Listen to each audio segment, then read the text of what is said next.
Ang aming smart to printer, araw-araw po namin siyang ginagamit. Ito po ang kanyang printer head. Ito po ang kanyang copy. Ito po ang pag-hit.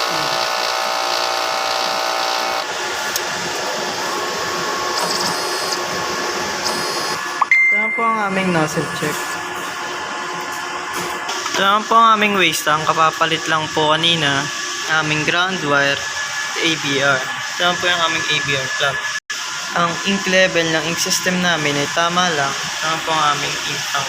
Ito po ang aming ink queues. Maayos. Ito po yung aming ink unused. Ito po yung stock namin ng paper. Ito po yung na-consume ko sa 44. Saka 1. Ito din naman po sa 44. Sa saya naman po,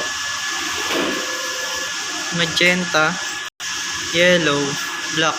Printer daily checklist updated. Sa output record naman po namin, kapag output po kami ng 428.7 meters na run last week, yun lang po.